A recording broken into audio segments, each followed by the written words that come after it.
Hey everyone, how are we all doing? Buenas tardes, happy Sunday, bon dimanche. How's everyone doing? It's me, yours truly, Dr. Lulu.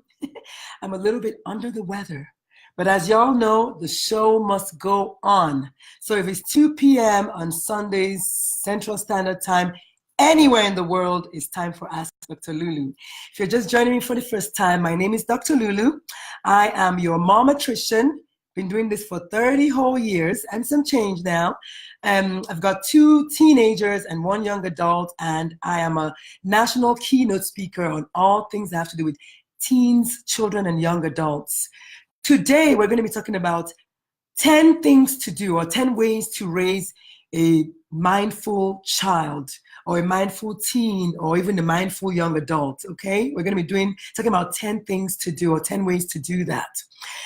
I know we were supposed to talk about, what is it? I think it was marijuana abuse or something this week.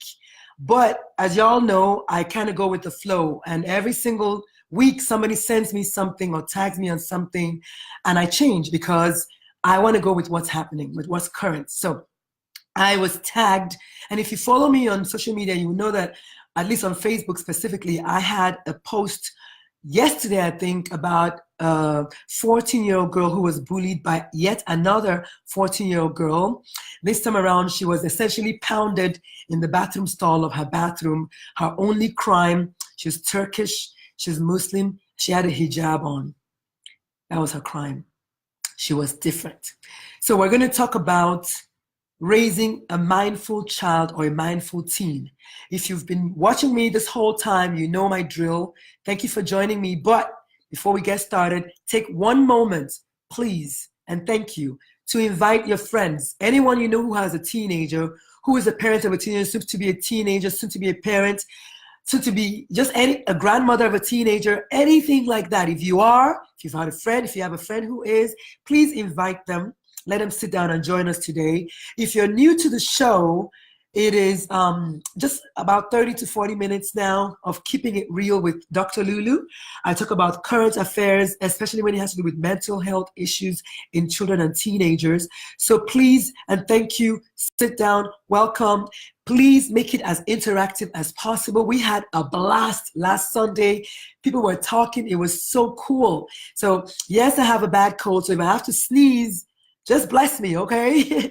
And let's go on. So, but the show must go on. And you know, it's show business. We can't just say, oh, I don't know, Oprah is sick or, oh, Dr. Lulu is sick. Oh, no, the show must go on. So I took my medicine like the good girl that I am, and we're going to do this. I'm going to take one moment to welcome everyone who is already here. Aside from that, I may not have enough time today to do individual welcomes, but if you guys talk to me, you know I love that. If you say stuff to me, I will talk back to you, and let's make it as interactive as possible. So, Ellis, you're here.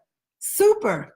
All right, welcome, Joyce Scott, welcome, Mata John, muchas gracias, bienvenido, Tonya Belk, hello, my cousin Justin, he made it today, thank you, and Bumi, hi girl.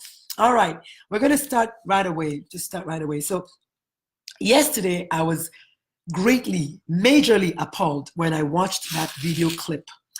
So obviously 3 things were wrong in that video. The first thing was we had a victim, an innocent girl whose only crime was she was different. She had a hijab on, she's Muslim, she's Turkish.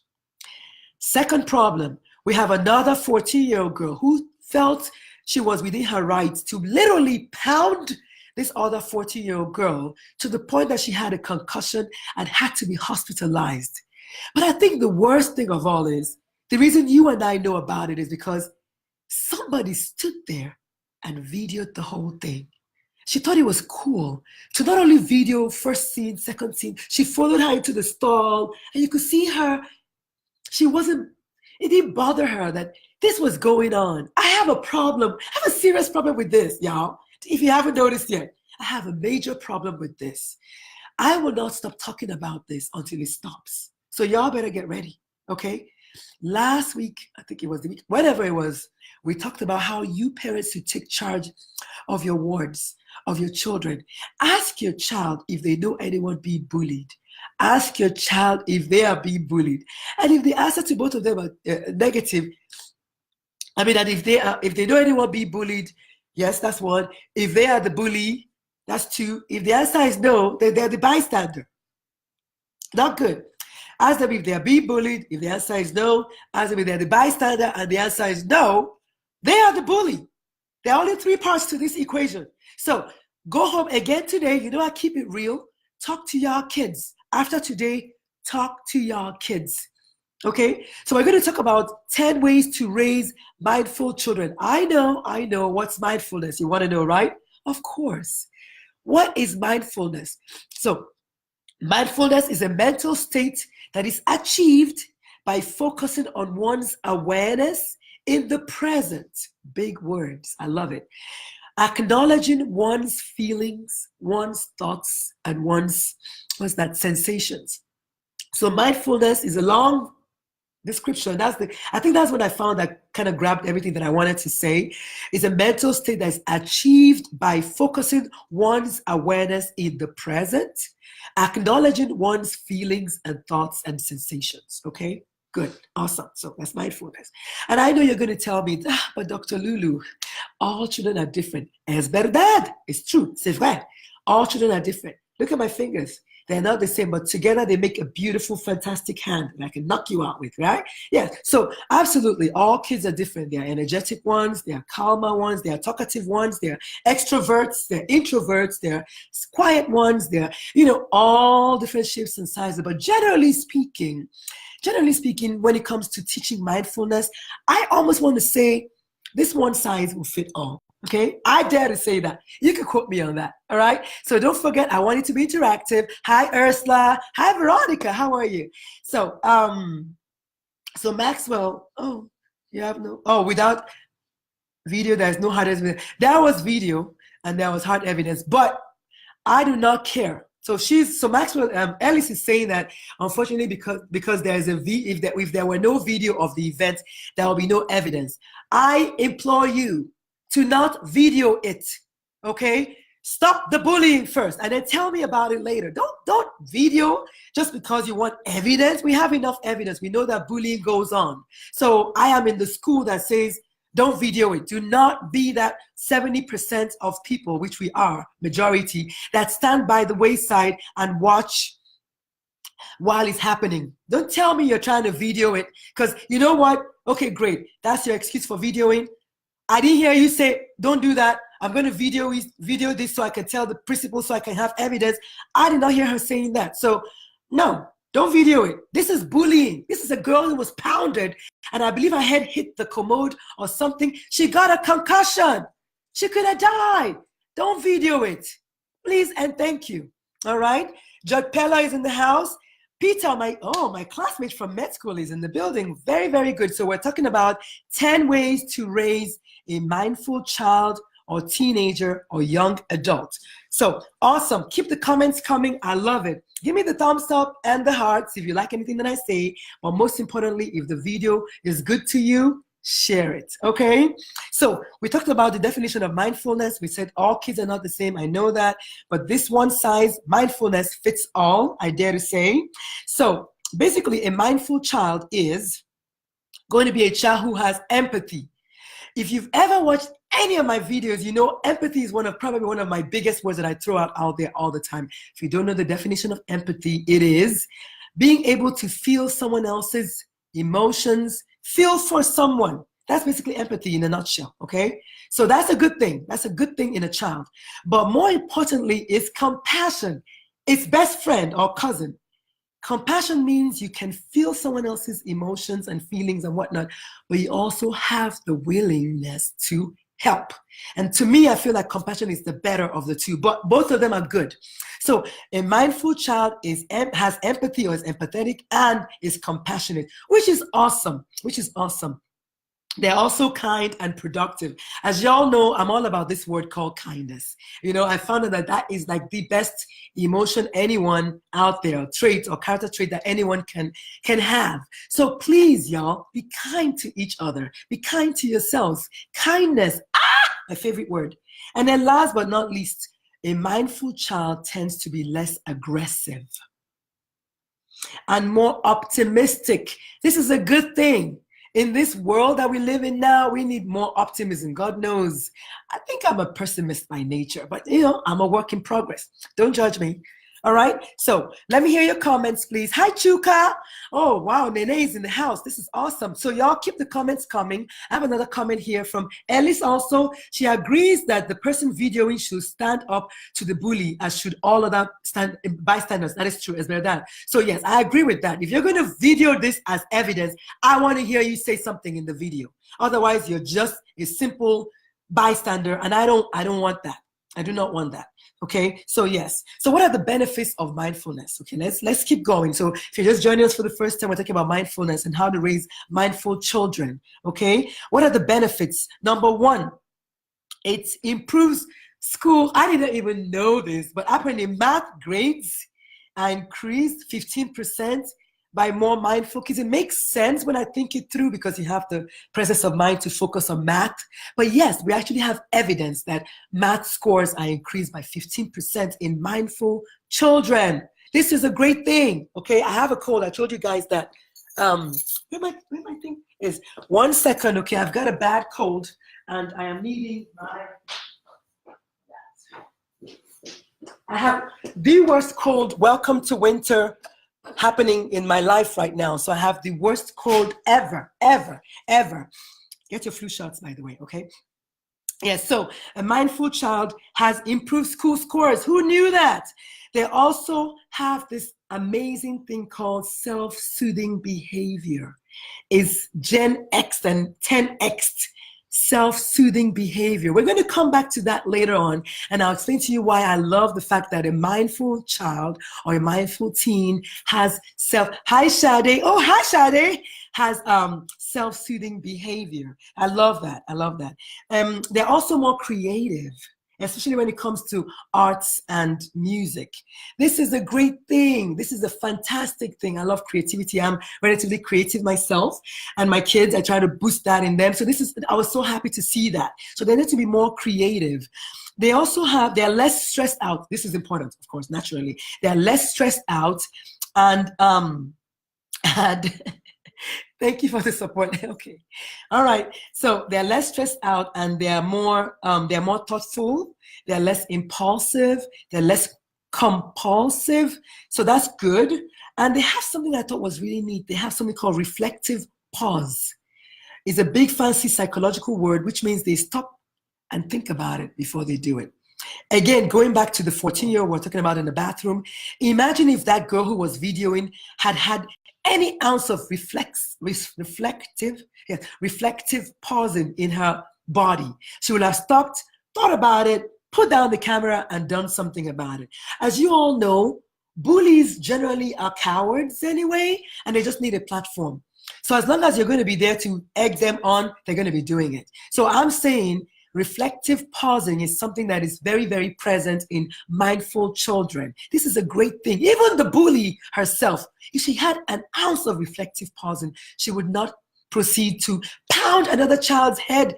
Oh my God, this is so bad. This is so bad. All right, one more thing that mindful children, one of the benefits of being mindful, the last one is independent thinking. I love that. Naturally, yes. And you know what, when it comes to teenagers and even preteens, independent thinking is so important. Why? Can anybody tell me why they think independent thinking is so important? Anybody? Yes. Peer pressure, y'all. Peer pressure is less if you can think on your own. If you can say, you know what, I don't like that. I don't think what she's doing is right. I'm not going to do it.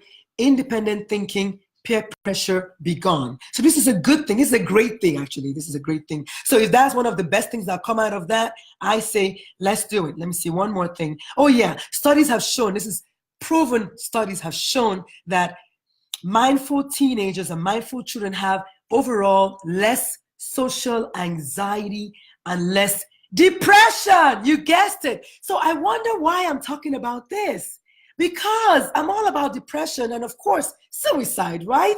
So if a mindful child is going to have less social anxiety and less depression, You better bet your bottom dollar that I'm going to be talking about it. So if you're just joining me, we're talking about how to raise mindful children and teens. Katisha, you would know this. You have my little girl, how to raise her to be mindful, how to raise her to have empathy, to be empathetic, to have compassion, to be compassionate, how to raise her to have self-esteem, basically in a nutshell, to have that self-awareness, reflective pausing in her thoughts and her actions. How do we do that? You want to know? You can't wait? Let's make it happen. Okay? So what are the 10 things, you can do in order to raise a mindful child? Now, if you've been watching my videos, you will know that there's one theme that generally runs through. Who can guess, if you like, to just take a moment and just guess, what is the one thing I say to parents about your life? Does anybody remember? If you've been watching my videos, just type it in. Alice, you're my girl. Let me know. What do I say all the time to parents about your life? And therefore, what is the first and most important thing to be if you want to raise a mindful child? You guessed it. Be mindful yourself. Yes, because your life is the mirror through which your child or your children will look at life. So abso-freaking-lutely, if you want to raise a mindful child, y'all got to be mindful yourselves. Huh? Yes. So I know y'all knew that. You just didn't want to say something. That's okay. We're all being shy today. That's okay. I ain't mad about you. Okay, so second thing, so be mindful yourself, which we already talked about what is mindfulness, period. You already know what that is. You need to start practicing. Okay, this is for you as a parent, for your kids. If you're mindful, your kids will watch and they will emulate. Es verdad. They will know exactly what to do. Okay, yes, your life is the mirror through which your child looks at life. Yes, absolutely. Not to your child's life, not necessarily, but through which your child looks at life. Yes, you're the first windows that they look through to see the world. So yes, you must be mindful your own self. Second thing to do if you want to raise a mindful child, you have to teach them proper character traits. There's no magic about that. There's just no magic about that. Respectfulness, responsibility, golden rules, like treat others like you like to be treated yourself. You know, things like that. Be the change which you want to see in the world. Things like that. Those basic founding blocks, is that what they call them? Building blocks for just having good character. You want to do that. You want to raise your kids that way. You want to teach them those basic principles. The third thing is be organized. I mean, I don't even know any other way to say that. Give a child structure. Give a child structure. Yes, it can be wild at times when you have more than one. When you have one child, but mostly when you have more than one child. But give them structure. When I was growing up, we always had siesta in my house. How I hated those hours, you know? And when I was in boarding school, same thing. Oh my God, I have to stop talking for a whole hour? What? But it was good. Structure is good. It's a very, very good thing. So yes, absolutely. You want to give your kids structure. I did that all the time, and I just to decrease the chaos, just to kind of put a stop to some of the chaos, because it can be chaotic sometimes. And if anybody knows me out there, you know I'm very, very, very big on volunteering. So absolutely, the third point is teach your children to volunteer. Volunteer, volunteer. It helps you look at others, see others, even notice that other people exist. And if you know me, you know I talk about how my family were big, big, big on volunteering. And yes, this week, you guessed it, the boys are home for the holidays. And what are they going to do? You can be sure you're going to see them at the San Antonio Food Bank volunteering, helping the less fortunate. You can't just stay at home all day watching TV and playing your video games. Oh, no, heck no. My kids are going to go out there and make a difference in other people's lives. And you should do the same. You should do the same. Find a food bank, find a Ronald McDonald House, find a motherless baby's home, find an orphanage, find something. My boys, even one time they worked in a dog pound. They went and cleaned the dog pound. I mean, just get them to do anything outside of themselves to help them focus on others. This is a good thing, okay? This is a great thing. So, número tres is volunteer, volunteer, volunteer, okay? It also teaches them gratitude, by the way. It teaches them to be grateful for what they have, volunteering. I love that. Número cuatro is, I think this one, I'm not very good at it. I'm not going to lie. Meditation. So yeah, it helps you to kind of center yourself and kind of bring everything back home. Almost like, you know, yoga, Tai Chi, all of that. slow movement and all that good stuff, yawn, yawn, but it works. And when I was doing I think my boards a couple of years ago, recertifying, I had an app called Breathe to Relax. Loved it. Loved it because I was so like buzzed. I was like, oh my goodness, oh my goodness. And I would just play that little thing and it would teach you to breathe. And before you know it, you're out. So there are lots of apps out there that can help you with meditation and mindfulness and basically things like that. It helps to build inner strength, which is supposed to be like the main strength, right? Inner strength. So yes, if you're just joining us for the first time, let me see. We have Jeanette Creighton Anthony here. She just joined us. We're talking about raising children who are mindful, teenagers who are mindful. Okay, so also we mentioned that if you're just joining me for the first time, please let me know where you're watching me from. Just take a moment to just kind of note that down. I'd like to know who you are, where you're joining me from.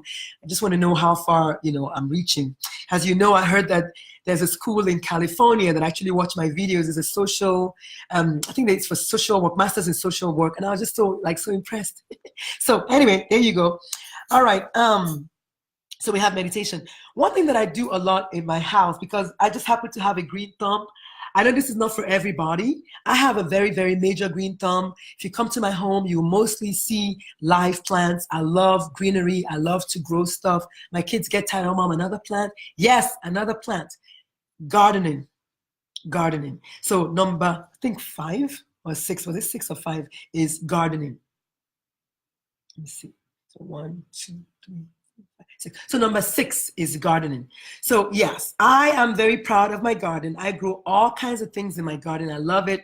It's just something that I like to do. It may not be for everyone. I know practice makes perfect. Just try. But it's also something to make your kids kind of have something to focus on. You know, most of the schools in the little kindergarten class, they have their little cup bean plant and whatever. They go talk to it. They go look at it, go see it, go just look at how life kind of just evolves and how things happen that you have absolutely no control of. You need sunlight and rain, and that's it. Most people think, but for me, I believe you need sunlight, rain, and I have to talk to my plants. I talk to my plants. I go hang out with them. I water them. I'm just like in their presence. You know, that might be cuckoo a bit, but that's me, and it works for me. So teach your children to garden. It also kind of helps with the whole mindfulness bit. And then, of course, if you know me, you know I'm all about exercising. What more can teach you physical strength than strength training, right? So we have strength training, we have resistance training, all of those things, plyometrics, you know, all of those things can teach you that outward strength that you need to beat the heck out of that bully, right? When the time comes. So yes, we're going to teach you inner strength from the meditation, and of course, external strength also from just exercising. You may not want to beat up the bully, but I guess if no one is watching you, it doesn't count, right? Do what you got to do, girl. Let me tell you, I was bullied as a child, and now I wish I had the, I guess, mindfulness to stand up against my bullies in those days in the Air Force Base on the bus. But you know, hopefully they're all alive now so they can see, you know, your sister killing it, right? And because you know, in Nigeria, we pray for our enemies to live long so that they can see us prosper. It's a good prayer, all right? So yeah, so numero 7, is that number 7? Yes? That was exercise. And then number 8 is family meetings. I just think I love that when I saw that in my research. I was like, what? We already do this. I call it the round table meeting. You can call it what you like, but we do that. It's not on a regular basis, no, but every time I say, okay, guys, we have a family meeting in 5 minutes, the kids come, they sit down, they know that it's something serious that we need to talk about. I like that. And everybody kind of gets a turn to see what they think about it. I like that. I love it. That is one way of actually feeling that you're heard as a child. And you know, you never know, I might have an idea, but in the end, my idea gets beaten down and their idea is what we end up, you know, going with. So I'm very, very happy about that. So absolutely. Family meetings. I just thought that was so neat when I saw that. I was like, really? I do that. And if you know me, you know I'm all about journaling, right? I love to write. So absolutely. One other thing you can do to raise a mindful child is to let them learn how to journal. It doesn't have to be anything fancy. Buy them a small journal for Christmas. You know, we got Christmas. You got 2 more days to buy that. And just teach them to write their thoughts down. It's not for everyone, but for those who can pull it off, I love it. Just write your thoughts down. It helps with introspection. It also helps you to kind of put your emotions down and maybe even get mad at the book, at the journal, as opposed to the person who's the perpetrator or something. But it helps you write down your emotions and write down your feelings and not bottle them up. And, you know, if you don't want to talk about it, if you can't talk about it, fine. Write about it, right? Just write. So I like that. I love that. When I saw that, I was like, yes, I love to journal. And if you're older and you know what a blog is, start a blog. You know, start a blog, start writing things in your blog.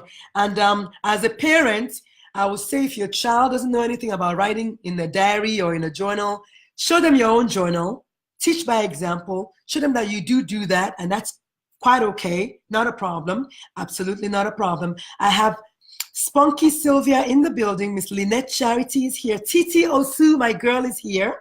Diane Wingert is here. Thank you so much. And Shadi Smith, I totally get the journal idea. Yes, it helps with mindfulness. Of course, I think the ultimate way to be mindful is to have that Zen, quiet space and just write away. So yes, so teach your kids to write. You just might like it. All right, next thing, I think number 9 is teach them to be creative. Creativity. That creative mind is not going to have enough time to do anything else but be creative. You know, as y'all know, you just go on websites or whatever, go on the internet and look up all kinds of things. I think Mr. Mark Zuckerberg was very creative. As a matter of fact, he wasn't just creative, he was a disruptor. He came and took out MySpace and replaced it with Facebook. I'm telling you, creativity, you can't go wrong. Look at Jeff Bezos. One day he was sitting there in his little one-room apartment, whatever, trying to say, how can I get people to read books that I like and I can't find? Maybe I should start my own. Maybe I should call it Amazon.com. The rest is history. Creativity, y'all, innovativeness, all of that go together. So yeah, absolutely. Teach them to draw. I love drawing also. It's one of the things that I like to do. Am I good at it? Maybe not, but I'm a work in progress. I love to draw. Usually I use pencil and a paper, and I just like to draw still objects. Mostly is what I like to. I can't draw faces, but I like shapes. I love that. I love to draw plants and still objects. That's one of the things that I like. So hey, go for it. Also, like I said earlier on, painting is also good, and of course creative writing is also good. So if you don't want to write in your journal, you just want to start learning how to write stories, before you know it, they're going to be the next big ginormous blogger out there. You never know. So if you're just joining us for the first time, we're talking about how to raise mindful children, 10 ways to raise mindful children. We've got Angela Finn, hi girl, and Chidozie Casey, hello. Nice to see you here. So yes, so that was number 9 on how to raise mindful children. Number 10 is, you guessed it, give technology a break. Yes, I know.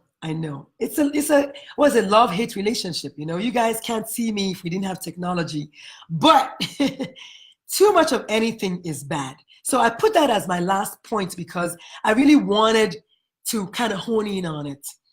And I've talked about this in other videos in the past, so please look them up. How to give breaks from technology. Take your kid's phone if you have to. Get them to go outside and stay there, especially when the weather is good. We live in San Antonio. It is beautiful sunlight out there, just fantastic. Tell your kids to go out there and play. Take their phones. But you know what's the best way to get your kid to take their phone, to give their phone up? What's the best way? Yes, you. Drop your own phone. Drop it like it's hot. You cannot assume that your kids are they're just gonna laugh, right? Really, mama? LOL. Oh, so you can have your own phone and I can have my phone? You don't want that. That's how the fight started. So no, take off your own phone so that they can also take off their own phones. Unplug them, just, especially during dinner time. Maybe if it's easier, you can maybe have like a particular time or a time of the night when no more phones, or maybe during a particular meal in the day when all of us are home, or whatever. You come up with your own family thing that you're going to be doing, and make sure that you give a break to that technology. Those cell phones got to go. Give a break. So that's all I have for y'all. 10 things you need to do as a parent to raise that mindful child. And as you know, we started talking about mindful children because, again, I was tagged on a video yesterday that showed a 14-year-old girl whose only crime was she was Turkish, she was a Muslim, and she had a hijab on. She was literally pounded in the bathroom stall of their school by another 14-year-old girl while someone else stood by and videoed it. And yes, if she hadn't videoed it, we would have not known about it, but I don't care about another video about another child being bullied. We've seen enough. So put down your phones, put down your videos, and go out there and help those people that are being bullied. Be it at work, be it at play, be it at home, be it at school, don't matter. School bus, like I was bullied on the school bus, just say, no, don't do that anymore. If you do that again, I'm going to tell the principal or whatever. Or better still, go recruit some more friends and come and do this. So, and do that rather. So I'm going to end today with a question of the day. I think I want to start doing that. So that was a great idea. It was a suggestion by a parent. A question of the day. So my question of the day is, what other ways do you practice mindfulness yourself or in your home? So please feel free to write it down. I do read the comments. I love the comments. And don't forget to share this video. Share, especially if it hit a nerve or if it made some sense to you. I had a bunch of people log on today, which was great. Thank you all for being here. Let me see. Courtney, Pete Veras, hi. Manduem, Gabriela, I don't care. You know, I have to say something. I'm gonna send you an inbox, girl. I have a question for you. But anyway, so that's all I have. But before you leave, before we say goodbye, on Christmas Day, I am going to do a special Facebook Live, again, of course, as usual, at 2 p.m. For all of you losers like me who are going to be on Facebook at 2 p.m. on Christmas Day. I'm going to do a special Facebook on Christmas Day. And just so you know, Facebook Live is coming. And then just so you know, the topic is going to be, what is your favorite or what has ever been your favorite Christmas gift? If you want to talk about it, let's talk about it, okay? So it's going to be fun, I think. Thank you all, as usual, for hanging out with me. January 28th is a special day for yours truly because I go live on La Radio. Yes, I'll be on the radio. See. So stay tuned because I'm going to put a blast on it on the New Year's. I'm going to put where you're going to find me, how you're going to find me, and we can all hang up. It's going to be a Dr. Lulu segment. I'm so excited. FM and AM band. Yes, sir. Yours truly. However, before that, you all knew I'll be writing a book, and I'm almost done with the book. Plan on releasing it with my birthday next March or around next March-ish. So thank you all for just always being there. Stay on the lookout for my book. Stay on the lookout for my radio show. And see you all next Sunday again at 2 p.m. We're going to talk about something, anything that's going to make a difference in you or your child's life, especially if it has to do with depression or suicide or bullying. Yours truly is going to be there. 33 minutes, record time today. Love it, love it, love it. But before I leave, let me see if I missed anyone else. Melissa Cato, hey girl, how are my boys? And of course, Sita, hi Sita. Ifeanyi, oh wow, Ifeanyi was in the building. I didn't even know that. Monica Gomez, fantastic. She says she's from San Antonio. She loves my videos. They're great. Oh, thank you so much. Thank you, thank you, thank you. Thank you, everyone. Honestly, y'all, I cannot pull it off. Like I always say, a great talker needs a great listener. Needs a great listener. I need a platform. And I have you guys, and it doesn't get any better than that. So thank you for joining me every Sunday afternoon at 2 p.m. for a great topic discussion. I need y'all to stop being shy. Y'all need to come out with your game on Christmas Day at 2 p.m. We need to talk about it. You talk about it. Your favorite Christmas gift that you ever got of all time. Let's talk about what it was and what it meant to you and all that frou-frou stuff, right? But other than that, we talked about 10 ways to raise mindful teens. You want to be mindful yourself. You want to give the technology a break.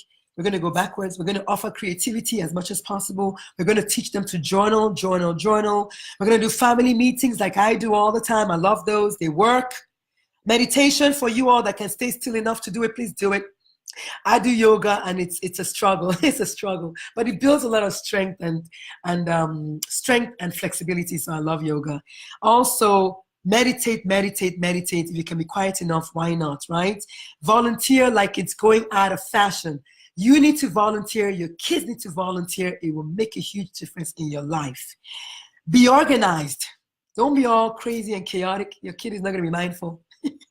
And of course, yeah, be mindful of yourself. So exercise, as you know, and gardening. 10 things you can do to make that difference in your child. Now you all go out there, be kind to yourself, be kind to each other, and I'll see you next Sunday, okay? God bless you. Merry Christmas in advance. Happy holidays for the non-Christmas celebrators, okay? And I'll see you all next Sunday. Wait, actually on Christmas Day and then next Sunday.